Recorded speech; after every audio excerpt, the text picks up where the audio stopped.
So this was actually a pretty extensive repair video that I had to do on this shear. With it being a lefty, that just added a few more complications as well. So come on along for the ride and let's see what I had to do in order to be able to correct this. All right, we're gonna go through a repair video here. This is for a Samvila shear, and it's a left-handed shear, but it's had a good bit of damage done to it. You can actually see it's got multiple angles on the front.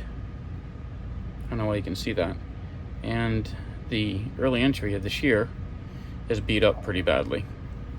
And there's a number of issues with the inside work as well. In fact, hang on. Let's go ahead and turn this around, and I'll show you in the magnifier.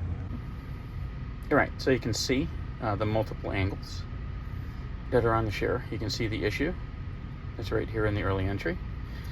And you can see some of the inside work. The inside line is actually, it looks like it's got a slight negative radius to it. I'm not 100% certain just yet. But anyway, we're gonna see what we can do to at least make this a little bit better. And this is a true left-handed shear as well. All right, to do this repair, I'm gonna do something I don't normally do, which is break out my CBN wheel. I don't do a lot of work on CBN wheels, but they can be a help from time to time.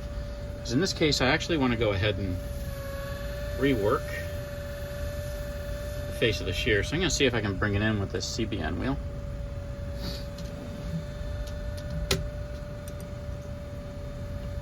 And again, remember, this is a true left-handed shear.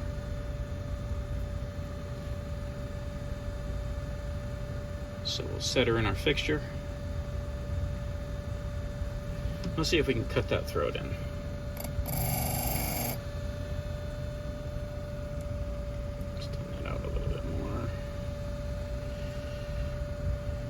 In this case, I'm actually going to mark this. Occasionally, I like to mark the inside of the shear. That's going to allow me to see how far back I want to go with cutting this in. So I'm going to take it back to this line. So you can see I've got a line that I'm going to cut this back into. And I'm going to start, let's see, let's switch the camera so we can see from the other side. That'll make that a little bit easier. And we'll see if we can cut this in. And what I'm really trying to do is just recut in the early entry of the shear just to square it back up and get the shear itself, the radius, get that swoop out of the early entry of the throat. The nice thing about the CBN wheel is the CBN wheel lets me cut this in nice and flat and straight. Where a lot of times your PCA discs won't allow you to do that as much.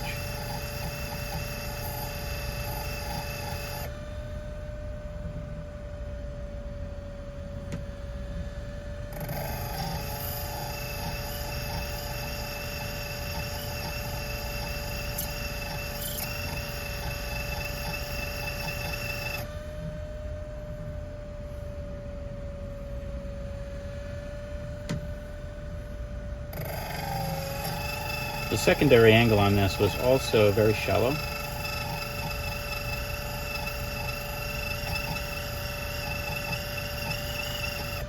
So I'm having to blend this in as I go.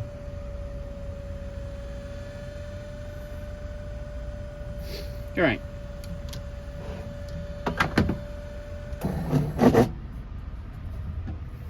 Those CBN discs are pretty heavy, so you gotta watch when you stop. All right, so you can see how I've started the process of actually cutting this in. Okay, and I'm gonna bring it the rest of the way in with paper. One other issue with this too is the edge radius has actually been reversed on the shear, and there should be at least some edge radius to the shear, and that's not too good, really. So what we're going to do is we're probably going to take the tip, straighten it out, and I'm going to have to just make a little bit straighter of an edge radius on this than I would like. But again, we're just trying to get the shear back to functional. All right, this is a 320 silicon carbide disc. So I'm going to start my cut in up towards the tip. I'm going to bring that tip in first. And I'm not even touching in this area. I can't even see a burr coming up in this area yet. I do see one coming up on the burr because I'm leaning into the tip just a tiny bit. When I say leaning in, I don't mean force. I mean I'm allowing the tip to be brought up some sooner than I normally would, because I want to try and create some roundness to this edge radius.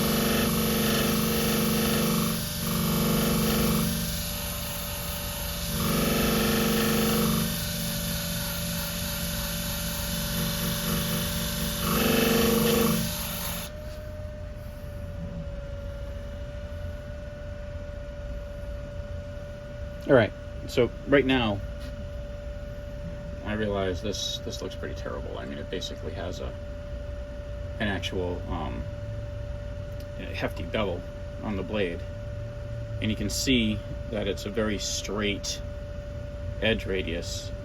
If I take too much off of the tip, I'm going to lose a little bit too much of the blade. I am going to remove a little bit more from the tip area to start to try and re-round that back in and recreate some edge radius. But I don't want to overdo it. I'm going to have to completely rework a new ride line on this as well. All right, so let's go ahead and see if we can't start a reconvexing process as well. So what I'm doing is I'm doing a progressive edge. I'm stepping back, stepping back,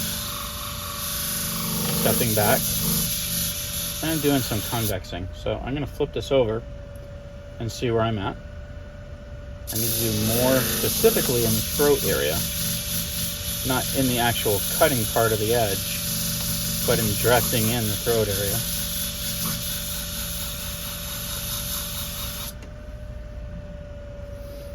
To go ahead and start rounding that surface back out.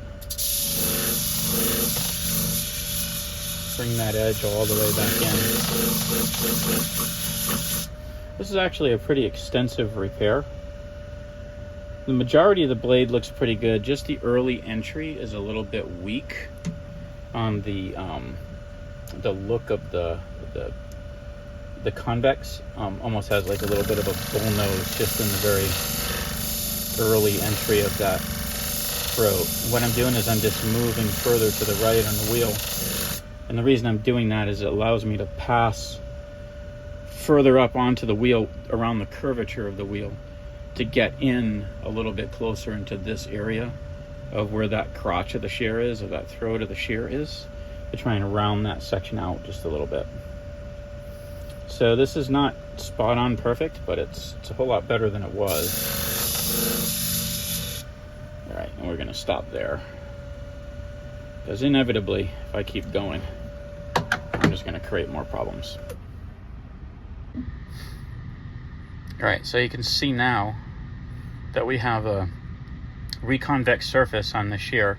It still needs to be polished, okay? And I'm gonna have to address the inside ride area of the shear. I'm sorry, the inside hollow ground area of the shear, around the ride area all the way up to the tip, and bring up a new ride line. There's a little bit of a ride line that's left on here, but we'll see if we can fix that up to the tip. Once I put this back together as well, I'm going to have to tip this down just a little bit because the tip is a little bit too pointy, because I did try and create at least a little bit of radiusing of that edge. You can see how straight it is. I might have to make a note on this one here, or tell the sharpener that sent this to me, rather, to make a note that they might want to try and edge radius it just a little bit more. Just to make sure you understand what I mean by an edge radius, typically on a shear, the edge is going to ever so slightly come up and then come back down. There's like a little bit of a curvature to it. But I'm going to go ahead and do some work on the inside on this and see if we can't recreate a new ride line at this point before I do any more work to the shear. All right, I'm doing some inside ride line work. I'm also having to come off of my stone just a bit to go ahead and bring the early entry in because of the amount of step down that I had to do to correct this.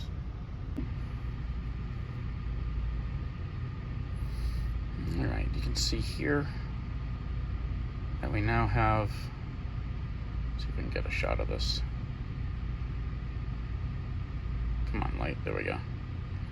A decent ride line from the throat all the way up to the tip. And I'm gonna go ahead and take that tip down when I do the work on the other blade. So I'm gonna finish this other blade up where I'm gonna do the cosmetic work on it at this point. And I'm gonna do the polishing work on it, and then I'll show you that end result.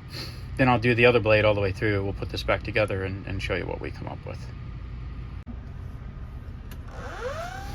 All right, I did a little work on a 600 grit, and now I'm doing a little work on a 1200. And this is just cosmetics that I'm doing right now, just to go ahead and dress up that front surface. So it'll make it a little bit easier to polish scratches out. All right, so my final step here is polishing. Right now I'm polishing the edge, the throat in particular, just making sure I get into the throat. All the way up to the tip. I'm not using heavy pressure, just reasonable pressure. I'm now stepping back slightly away from the edge and polishing, doing the same thing again. There was a lot of scratch surface on the front of this after I redressed the shear. Now I'm polishing this in. Oop, slip. All right, try it again. Ah, lefties, they're fun.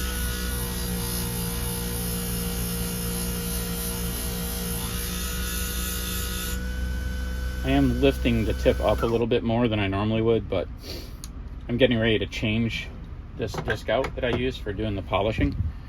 It is starting to wear out on the outside, so. All right, take a look at the result.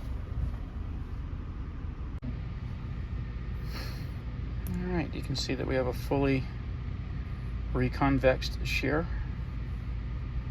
Let's see if we can get a better shot of that where it's not in the direct light. Oh, well, you can see that.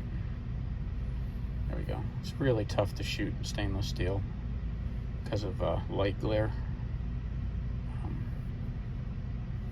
But that's I don't know if it's perfect or not, but it certainly is a whole lot better than what we had. So you can see here that we've got a fully reconvex shear compared to what we did have originally, because this is what the other blade looked like. So we're going to go through these same steps with this blade. I'm not going to show that in the video, and then we'll put it together and see how we do. All right, I'm going to go ahead and bend the handle. Get the tips to cross just a little bit. We're not crossing at all just a second ago. Should have shown, I guess, before I did that. Sorry. You can see here that they're crossing now, but really this one in particular is too pointy. You can see that they've both been fully reconvexed, reworked on the inside. Now I got to tip this down, get rid of those pointy tips. All right, the way I'm going to do that is, I'm just going to go ahead and just do a slight tap down on the disc. Let's over this way. Oops, get the hands out of the way.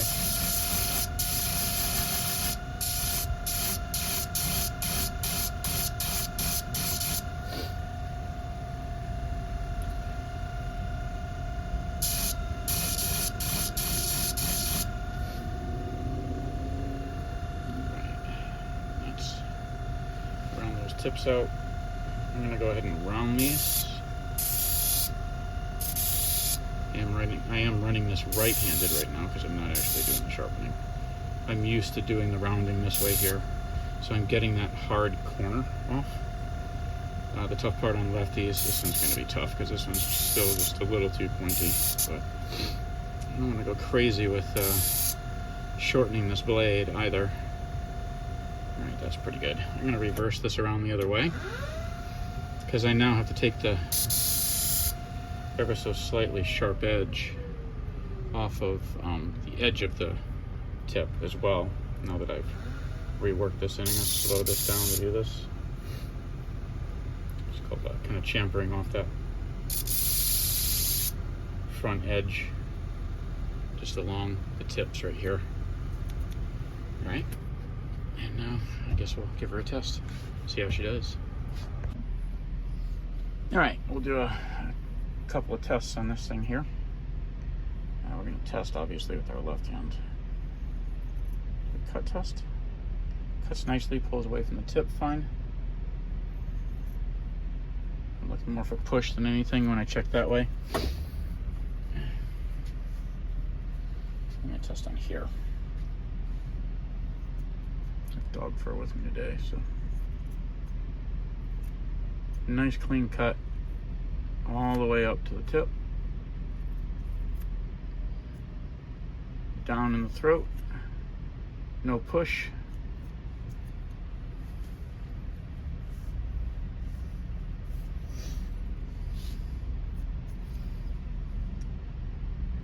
Oops, looks pretty good. I think visually.